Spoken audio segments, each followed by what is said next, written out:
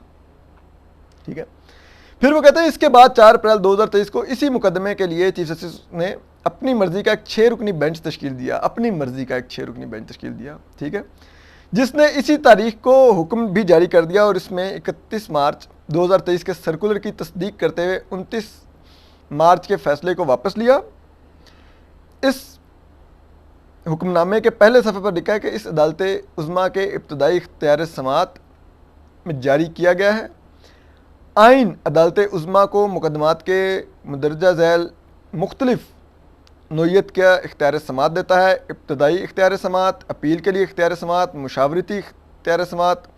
مقدمات منتقل کرنے کے لیے اختیار سماعت، نظر ثانی کے لیے اختیار سماعت، توہین عدالت کے لیے اختیار سماعت، اور انتظامی عدالتوں اور ٹریبیونلز کے فیصلوں کے متعلق اپیل کے اختیار کا سماعت. انہوں نے کہا کہ ایز خود مقدمہ نمبر 4/2022 کا 29 مارچ کا 2023 کا حکم نامہ ابتدائی اختیار سماعت میں کیا گیا تھا، اس لیے دوبارہ اختیار سماعت استعمال ہی نہیں کیا جا سکتا تھا. یعنی کہ وہ کہہ رہے ہیں کہ ایک مقدمہ اس کا پہلی ہیئرنگ ہم نے کر لی تھی، اس کے نئے سرے سے سماعت کا اختیار ہے ہی نہیں ہے سپریم کورٹ کو، اور چیف جسٹس عمر تاب بندیال صاحب نے مبینہ طور پر غیر قانونی طور پر اسی مقدمے کی جس کی سماعت میں کر رہا تھا اس کی ایک نئے سرے سے سماعت کروا دی اپنی مرضی کے 6 ججز بٹھا کے اپنے دھڑے کے. ٹھیک ہے. جسٹس اعجاز الحسن، جسٹس کیا نام ہے منیب اختر، جسٹس عائشہ ملک، جسٹس شاہد وحید، جسٹس حسن نظر رضوی، جسٹس مظاہر اکبر نقوی. ٹھیک ہے. ان اپنے دھڑے کے 6 جونیئر ججز کو بٹھایا اور ان سے اپنی مرضی کا فیصلہ لے کے میرا فیصلہ میرے انڈر جو سماعت ہو رہی تھی اس مقدمے کو انہوں نے اڑا دیا. ٹھیک ہے. اور فیصلہ بھی اڑا دیا. انہوں نے کہا کہ صرف نظر ثانی کا اختیار سماعت استعمال ہو سکتا ہے، مگر موجود چیف جسٹس کے بنائے ہوئے خصوصی بینچ نے دوبارہ ابتدائی اختیار سماعت کرتے ہوئے 29 مارچ کا حکم نامہ واپس لیا، جبکہ ان کے اس بینچ نے 3 رکنی بینچ ہمارے 3 رکنی بینچ کا ایک جج بھی شامل نہیں تھا. ٹھیک ہے. نہ تو جسٹس قاضی فائز صاحب تھے، نہ ہی جسٹس وہ یحییٰ افریدی تھے، نہ ہی جسٹس حسن نظر رضوی تھے. ٹھیک ہے. پھر وہ کہتے ہیں جی کہ آگے آئیے کہ وہ کہتے ہیں کہ 9 صفحات پر مشتمل ایک تحریری حکم نامے پر اس بات کی نشاندہی کی گئی 4 اپریل 2023 کو جاری کی گئی دستاویزات کو آرڈر کہا گیا، لیکن اس آرڈر کو آرڈر کہنا ہی آئینی اور قانونی تقاضوں کے تحت درست نہیں ہے. اس لیے میں نے 4 اپریل کا نوٹ 9 صفحات پر مشتمل تھا اس کو جاری کیا، اور اس پر میرا اختتام ان الفاظ پر ہوا کہ چونکہ نہ تو آئین نے اور نہ ہی کسی قانون نے عدالت عظمیٰ میں 6 جلیل القدر ججز کو یہ اختیار دیا ہے کہ وہ اپنے آپ کو اختیار دیں، اس لیے مقدمہ نمبر 4 میں عدالت عظمیٰ کے حکم نامہ مورخہ 29 مارچ 4/2023 کو 4 اپریل کا جو نوٹ ہے وہ منسوخ تصور ہوگا۔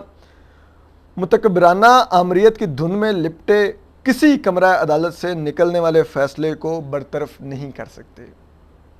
ٹھیک ہے، یعنی کہ جو انہوں نے کہا اتنا متکبرانہ انداز میں جو 6 ججز بیٹھ گئے تھے چیف جسٹس امرتا بندیال کے کہنے پر، وہ غیر آئینی طور پر کسی بھی فیصلے کے ذریعے، غیر آئینی فیصلے کے ذریعے عدالت کے ایک آئینی فیصلے کو نہیں اڑا سکتے۔ ٹھیک ہے، پھر وہ کہتے ہیں کہ 8 اپریل کو میں نے نوٹ لکھا اور اسے اشاعت کے لیے منظور شدہ قرار دیا، تاہم یہ تحریر ایک ہی دن میں عدالت عظمیٰ کی ویب سائٹ سے کی زینت بنی اور اس کے بعد اس کو ہٹا دیا گیا۔ یعنی کہ وہ کہہ رہے ہیں کہ میں نے جو یہ نوٹ لکھا 9 صفحات کا، وہ سپریم کورٹ کی ویب سائٹ پہ گیا اور اسی دن وہ چیف جسٹس امرتا بندیال صاحب کے کہنے پہ ظاہر بات ہے ہٹا دیا گیا۔ پھر وہ کہتے ہیں مجھے یہ لکھنے پر مجبور کیا گیا کہ مجھ سے موجود چیف جسٹس امرتا بندیال نے 16 اپریل 2023 کو اچانک پہلی بار تحریری طور پر دریافت کیا کہ میں اب تک چیمبر ورک کرنا چاہتا ہوں۔ جواب میں نے موجود چیف جسٹس کو اگلے دن 17 مئی 2023 کو 5 صفحات پر مشتمل اس کی خبر اسد طور انسینسرڈ نے بریک بھی کی تھی، آپ کو یاد ہوگی۔ تو آج ہم جسٹس قاضی فائز صاحب کے زمانی اپنی خبر کی تصدیق بھی آپ کو بیان کر رہے ہیں۔ تو وہ کہتے ہیں کہ چیف جسٹس نے 16 مئی کو مجھے خط لکھا اور دریافت کیا کہ میں چیمبر ورک کرنا چاہتا ہوں یا میں کسی بینچ کے لیے دستیاب ہوں۔ تو کہتے ہیں میں نے 17 مئی 2023 کو 5 صفحات پر مشتمل جواب ارسال کیا، جس میں میں نے supreme court practice and Procedure act کا حوالہ دیا اور اس کی نشاندہی کی اور کہا کہ اس قانون کی دفعہ 2 لازم کرتی ہے کہ مقدمات کی سماعت کے لیے بینچ کی تشکیل جسٹس اور 2 سینئر چیف جسٹس اور 2 سینئر ججز پر مشتمل کمیٹی کرے گی، لیکن اس قانون پر عمل درآمد نہیں کیا گیا کیونکہ عدالت عظمیٰ نے اس قانون کو جنم لینے سے پہلے ہی جب یہ بل کی شکل میں تھا معطل کر دیا تھا۔ میں نے اپنے تحریری جواب میں نشاندہی کی کہ اس قانون کے خلاف دائر کی گئی آئینی درخواستوں یا منظور ہوں گی یا انہیں مسترد کیا جائے گا، اور پھر یہ سوال اٹھایا کہ اگر یہ درخواستیں مسترد کی جاتی ہیں تو پھر میں درمیانی مدت میں، یعنی جب سے قانون نافذ ہوا ہے اور جب اسے مسترد کیا گیا عدالت کو چلانا ہے، اس کی قانون 2 کی خلاف ورزی نہیں ہے۔ یعنی کہ وہ کہتے ہیں کہ میں نے چیف جسٹس کو 17 مئی کو خط لکھ کے بتا دیا تھا کہ جب تک پریکٹس اینڈ پروسیجر ایکٹ کا وہ آپ فیصلہ نہیں کر دیتے، اس کو کالعدم نہیں قرار دے دیتے اگر دینا ہے، تو تب تک میں تو بینچز کی تشکیل کے لیے اویلیبل نہیں ہوں، کیونکہ جو کہ آپ بینچز بنا رہے ہیں وہ قانونی طور پر درست نہیں ہے۔ اس سے ایک اور بات بھی بہت بڑا دھماکہ خیز انکشاف ہوتا ہے، یعنی کہ چیف جسٹس امرتا بندیال کو 17 مئی سے معلوم ہے جسٹس قاضی فائز عیسیٰ بینچ میں نہیں بیٹھیں گے اس پریکٹس اینڈ پروسیجر ایکٹ کے ہوتے ہوئے، لیکن اس کے باوجود وہ آرمی کورٹس کے خلاف جو پیٹیشنز ہیں ان کی سماعت کے لیے جو بینچ بناتے ہیں اس میں جسٹس قاضی فائز عیسیٰ کو بغیر پوچھے ڈالتے ہیں، حالانکہ ان کو پتا تھا کہ یہ بینچ کے لیے دستیاب ہی نہیں ہے اور انہوں نے بیٹھنے سے انکار کیا ہوا پہلے سے ہی، لیکن اس کا مطلب تھا کہ ان کو ڈالنے کا مقصد یہ تھا کہ ان کو متنازع بنایا جائے کہ دیکھو اس نے فوج کے خلاف کیس نہیں سنا، تو یہ شاید اب فوج کے ساتھ مل گیا ہوا ہے، یہ عام آدمی کو ریلیف نہیں فراہم کرنا چاہتا، حالانکہ ان کو معلوم تھا کہ وہ بینچ میں نہیں بیٹھیں گے، لیکن انہوں نے ایک مبینہ طور پہ ایک بظاہر ایک سازش کے تحت یہ حرکت کی کہ جسٹس قاضی فائز عیسیٰ کو متنازع کیا جائے، گندا کیا جائے، حالانکہ وہ جسٹس قاضی فائز عیسیٰ ہیں جو 2015 میں ملٹری کورٹس میں سویلینز کے ٹرائل کو کالعدم قرار دینے کا نوٹ لکھ چکے ہیں۔ ٹھیک ہے، ان کو آپ جانتے ہیں کہ وہ اب بھی سویلینز کے ملٹری کورٹس میں ٹرائل کے خلاف ہیں، لیکن آپ کے متنازع انداز میں تشکیل دیے گئے اس پریکٹس اینڈ پروسیجر ایکٹ کی روشنی میں غیر قانونی بینچز کا حصہ نہیں بننا چاہتے، لیکن آپ نے اس کو ٹوسٹ دے کے ان کو گندا کرنے کے لیے جان کے ایک 9 رکنی بینچ بنایا، اور اسی لیے جب جسٹس قاضی فیصل نے اس بینچ میں یہ باتیں کرنی شروع کی تو چیف جسٹس امرتا بندیال صاحب اور جسٹس عائشہ ملک دونوں مسکرانے لگ گئے، کیونکہ ان دونوں کو معلوم تھا کہ جو ہم نے کیا ہوا ہے وہی ہو رہا ہے، اور اب جسٹس قاضی فیصل کا امیج خراب ہو رہا ہے، اور اندر سے جو ان کی خوشی تھی وہ ان کے ہونٹوں پر آ گئی۔ پھر اب آپ آگے آئیے، وہ کہتے ہیں کہ نہیں موجود چیف جسٹس امرتا بندیال نے مجھے ایک مقسمے میں ڈال دیا، ٹھیک ہے، جس سے اس وقت ہی نکلا جا سکتا ہے جب وہ اس قانون کے خلاف دائر کی گئی آئینی درخواستوں کا فیصلہ کریں یا حکم امتناعی واپس لے لیں۔ میں نے یہ بھی واضح کیا کہ جو سوال موضوع چیف جسٹس مرتضیٰ بندیال صاحب نے کیا ہے کہ کب تک چیمبر ورک کرنا چاہتا ہوں، اور اس کا بہتر جواب خود وہ دے سکیں گے، کیونکہ جو bench practice and Procedure Act 2023 کے متعلق درخواستوں کی سماعت کر رہا ہے، اس کی سربراہی بھی وہ خود کر رہے ہیں اور وہی بہتر جانتے ہیں کہ فیصلہ کب ہوگا۔ میں نے اس تحریر میں یہ تصریح بھی کی کہ میرے معزز جج صاحبان اس قانون کے خلاف درخواستوں کا جو بھی فیصلہ کریں گے یہ ان کی ثوابدید پر منحصر ہے، جس پر مجھے کوئی غرض نہیں، مگر میں یہ توقع کرتا ہوں اور پوری قوم بھی توقع رکھتی ہے کہ جو بھی فیصلہ ہوگا وہ جلد ہوگا، کیونکہ عدالت کی کارروائی اس کے بغیر غیر یقینی صورتحال سے متاثر ہو رہی ہے۔ یعنی کہ وہ کہہ رہے ہیں کہ میں چیف جسٹس کو کہا کہ آپ نے جو بھی پریکٹس اینڈ پروسیجر ایکٹ کا فیصلہ کرنا ہے، آپ اس بینچ کے سربراہ ہیں، آپ وہ کر دیجئے فیصلہ، وہ فیصلہ مجھے بھی قبول ہوگا، پوری قوم کو قبول ہوگا، اور اس کے بعد غیر یقینی کی فضا چھٹ جائے گی۔ اگر آپ اس کو کالے عدم قرار دیتے ہیں تو پھر جو بھی آپ بینچز تشکیل دیں گے میں اس میں بیٹھوں گا، اور اگر آپ اس کو جسے کہتے ہیں قانون کو کہہ دیتے ہیں کہ یہ قانون آئینی ہے، تو اس کے بعد پھر ہم 3 رکنی کمیٹی بیٹھ جایا کریں گے، یعنی کہ آپ موجود چیف جسٹس مرتضیٰ بندیال صاحب، میں جسٹس قاضی فائز صاحب اور موجود جسٹس سردار طارق مسعود، اور ہم بینچ کے اس کمیٹی میں بینچز تشکیل دیا کریں گے، اور اللہ اللہ خیر صلاح کام چلے گا، گلشن کا کاروبار۔ لیکن چیف جسٹس نے کوئی جواب نہیں دیا، ٹھیک ہے۔ پھر وہ کہتے ہیں وفاقی حکومت نے 2019 کو بھی ایک آڈیو لیکس کے متعلق کمیشن بنایا، ٹھیک ہے، 19 مئی کو، جس میں 3 رکنی کمیشن تھا، جس کا میں سربراہ تھا، اور 2 چیف جسٹس صاحبان بلوچستان اور اسلام آباد ہائی کورٹ کے وہ اس کے ممبر تھے۔ اس انکوائری کمیشن نے 184(3) کے تحت آئینی درخواستوں، اس کمیشن کے خلاف 184(3) کے تحت آئینی درخواستیں دائر کی گئیں، اور 26 مئی 2023 کو موجود چیف جسٹس بندیال کی سربراہی میں بینچ نے سماعت کی اور وفاقی حکومت کے نوٹیفیکیشن کو معطل کرتے ہوئے انکوائری کمیشن کو کام سے روک دیا، اور باوجود اس کے کہ مبینہ طور پر ان کی خوش دامن کی آڈیو بھی زیر غور تھی۔ وہ کہتے ہیں کہ اس کے باوجود چیف جسٹس مرتضیٰ بندیال صاحب نے اس آڈیو کمیشن کو روکا کہ ان کی اپنا کانفلکٹ آف انٹرسٹ تھا، کیونکہ چیف جسٹس مرتضیٰ بندیال صاحب کی ساس کی آڈیو بھی اس کمیشن کے سامنے موجود تھی تحقیقات کے لیے، ٹھیک ہے۔ پھر وہ کہتے ہیں جی کہ ان مقدمات کی اگلی تاریخ 31 مئی 2023 تھی، اور اس کے بعد تاریخ ابھی تک مقرر نہیں کی گئی، اور انکوائری کمیشن کو غیر فعال بنا دیا گیا۔ انکوائری کمیشن نے نوٹس موصول ہونے پر اپنے سیکرٹری کے ذریعے 31 مئی 2023 کو عدالت عظمیٰ میں جواب جمع کروایا، اور اس جواب میں بھی کہتے ہیں کہ ہم نے حوالہ دیا کہ چیف جسٹس صاحب آپ پریکٹس اینڈ پروسیجر ایکٹ کے تحت بینچ نہیں بنا سکتے، تو جو ہمارے آڈیو کمیشن کے اوپر آپ نے بینچ بنایا ہے یہ غیر قانونی ہے۔ یعنی کہ انہوں نے اس میں بھی چیف جسٹس کو یہ بتا دیا تھا کہ بینچز کی آپ کی تشکیل میں جسٹس قاضی فائز صاحب نہیں مانتا، تو یعنی کہ چیف جسٹس کو تب بھی معلوم تھا، 31 مئی کو دوبارہ سے ان کو معلوم تھا کہ جسٹس قاضی فائز صاحب میرے بنائے ہوئے بینچز میں نہیں بیٹھیں گے، وہ میرے بینچز کی تشکیل کو آئینی نہیں مانتے۔ اس کے باوجود انہوں نے آرمی کورٹ کے خلاف جو اپیلیں تھیں ان کے بینچ میں جسٹس قاضی فائز صاحب کو ڈالا، جان بوجھ کر، کہ جسٹس قاضی فائز صاحب جب بینچ نہیں مانیں گے، بینچ سے اٹھیں گے، تو ہم ایک امپریشن دیکھیں کہ دیکھو یہ تو فوجیوں کے ساتھ ملا ہوا ہے، اس لیے اس نے فوجی کورٹس کے خلاف نہیں سنا کیس۔ حالانکہ بات یہ تھی نہیں، وہ تو فوجی کورٹس کو آلریڈی وہ ان کے میں سویلین کے ٹرائل کو غیر قانونی کہہ چکے ہیں 2015 میں، تو ان کے لیے تو یہ کوئی نئی بات تھی نہیں۔ بات تو یہ تھی کہ جو آپ کھیل رہے تھے، کیونکہ 2015 میں آپ نے سویلین کا ٹرائل ملٹری کورٹس میں ایک ایڈیشنل نوٹ لکھ کے موجود چیف جسٹس مرتضیٰ بندیال صاحب نے نہ صرف جائز قرار دیا، بلکہ پچھلے 3.5 سال سے ملٹری کورٹس کی سزاؤں کے خلاف فیصلے کو آپ معطل کر کے بیٹھے ہوئے سماعت کے لیے نہیں مقرر کر رہے، اور آج جب عمران خان کے پنجاب کی اشرافیہ کے لوگ ملٹری کورٹس کے سامنے ٹرائل ہونے جا رہے ہیں، تو موجود چیف جسٹس مرتضیٰ بندیال صاحب اس میں بھی سیاست کرنے لگ گئے، ٹھیک ہے۔ یہ ہے موجود چیف جسٹس مرتضیٰ بندیال صاحب کا وہ چہرہ جو اس نوٹ میں آپ کو نظر آ رہا ہے۔ پھر آپ آگے آئیے کہ وہ لکھتے ہیں جب سے میری تعیناتی عدالت عظمیٰ میں ہوئی ہے تب سے آج تک کسی بھی مقدمے کی سماعت سے گریز نہیں کیا،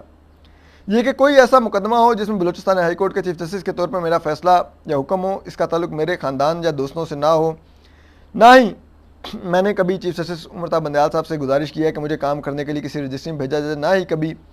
میں نے دفتر میں کسی نوعیت کا مقدمہ لگانے یا نہ لگانے کی درخواست کی ہے۔ میری ہمیشہ کوشش رہی ہے کہ مقدمے کے ہر فریق کو ایک ہی نظر سے دیکھوں اور ہر فیصلے کو ایک ہی پیمانے سے آئین اور قانون کے مطابق کروں۔ میں پوری صراحت کے ساتھ یہ بھی کہنا چاہتا ہوں کہ میں ان مقدمات کی سماعت سے اپنے آپ کو دستبردار نہیں کر رہا، یعنی کہ وہ کہہ رہے ہیں ملٹری کورٹس والے کیس سے جو ابھی یہ پٹیشنز ہیں میں خود کو ریکیوز نہیں کر رہا، علیحدہ نہیں کر رہا، مگر چونکہ میں یہ سمجھتا ہوں کہ جب تک supreme court practice and Procedure Act 2023 کے خلاف آئینی درخواستوں کا فیصلہ نہیں ہو جاتا اور جب تک حکم امتناعی موجود ہے جس کی میں خلاف ورزی بھی نہیں کرنا چاہتا، اس لیے جب تک یہ قانون معطل ہے میں عدالت میں نہیں بیٹھتا۔ اگر میں اب یہ مقدمات سنوں تو میں خود اپنے ہی موقف جو میری نظر میں آئینی اور قانونی ہے کی خلاف ورزی کروں گا۔ یعنی کہ میں نے جو ایک موقف لیا ہوا ہے اپریل سے کہ چیف جسٹس عمر بندیال صاحب بینچز تشکیل نہیں دے سکتے، تو اب اگر میں اس کیس پہ بیٹھ جاؤں تو اس کا مطلب میں نے پچھلے 3 ماہ سے جو موقف لیا ہوا تھا وہ غلط تھا۔ میں اپنے موقف کی خلاف ورزی کروں گا، اپنے آئینی اور قانونی موقف کی خلاف ورزی کروں گا۔ تو وہ کہتے ہیں آج کے دن تک موجودہ چیف جسٹس عمر بندیال صاحب نے میرے موقف کی تردید نہیں کی بلکہ حضور نے تو جواب تک دینا گوارا نہیں کیا۔ وہ کہتے ہیں کہ 3 ماہ سے میں نے ایک پوزیشن لی ہوئی ہے، چیف جسٹس عمر بندیال صاحب نے نہ تو میری پوزیشن کو کہا ہے کہ غلط ہے اور نہ ہی جو میں اپنی پوزیشن پر میں نے جو خط لکھے ہیں موجودہ چیف جسٹس عمر بندیال صاحب کو ان کا آج تک انہوں نے کوئی جواب دیا۔ پھر وہ آگے لکھتے ہیں آخری پیرا میں، وہ کہتے ہیں کہ مجھے اس بات کا بخوبی ادراک ہے موجودہ چیف جسٹس عمر بندیال نے اپنے موجود ساتھیوں کو بلا وجہ ایک غیر ضروری کشمکش میں الجھا رکھا ہے۔ یعنی کہ وہ کہہ رہے ہیں کہ چیف جسٹس عمر بندیال صاحب وہ شخصیت ہیں جنہوں نے چیف جسٹس بن کے اپنے ساتھی ججز کو ایک غیر ضروری کشمکش میں الجھا رکھا ہے۔ اس ناچیز کی رائے میں عدالت عظمیٰ کے سربراہ کو ایسا نہیں کرنا چاہیے۔ نہایت احترام سے مجھے یہ کہنے پر مجبور کیا گیا ہے کہ عدالت عظمیٰ جیسا آئینی ادارہ کسی فرد واحد کی مرضی سے نہیں چلایا جا سکتا۔ یہ وضاحت بھی ضروری ہے کہ supreme court practice and Procedure Act 2023 کی دفعہ 2 کا اطلاق صرف جسٹس اور اگلے 2 سینئر ججز پر ہوتا ہے۔ معزز جسٹس سردار طارق مسعود نے بھی اسی وجہ سے شروع دن سے کسی بینچ میں نہ بیٹھنے کے لیے کنارہ کشی اختیار کی، لیکن پھر یہ فرمایا کہ عدالت عظمیٰ میں مقدمات کی کثرت جمع ہو گئی ہے، اس لیے وہ صرف آئین کی 184(3) کے تحت دائر کیے گئے مقدمات نہیں سنیں گے لیکن معمول کے مقدمات سنیں گے۔ میں ان کے موقف کا احترام کرتا ہوں اور اس طرح وہ بھی میری رائے کا احترام کرتے ہیں۔ سینئر ترین جج کی حیثیت سے میں سمت کو درست رکھنا میرا فریضہ ہے۔ عدالت عظمیٰ کے ججوں کا گلدستہ اس تنوع میں اپنی مہک سے فضا کو معطر رکھتے ہوئے بخوبی انصاف مہیا کر سکے گا جب کسی فریق کو یہ شک نہ ہو کہ اس کے مقدمے کا فیصلہ ایک مخصوص فیصلہ دینے کے لیے ایک خصوصی بینچ تشکیل دیا جائے گا اور کسی معقول وجہ کے بغیر اسے جلد سماعت کے لیے مقرر کیا جائے گا اور اس کی سماعت مؤخر کی جائے گی۔ جسٹس قاضی فائز صاحب وہ کہتے ہیں کہ یہ صرف اس صورت میں یہ ججز لوگوں کو انصاف فراہم کر سکیں گے کہ اور لوگ ان کے انصاف پر اعتماد کریں گے جب لوگوں کو پتہ ہوگا کہ یہ ججز جو چیف جسٹس ہیں وہ اپنی مرضی سے اپنی مرضی کے ججز کے آگے اپنی مرضی کی درخواستیں مقرر کر کے اپنی مرضی کے فیصلے نہیں دلوائیں گے۔ تو یہ انہوں نے لکھا ہے۔ اپنا خیال رکھیے۔ اللہ حافظ۔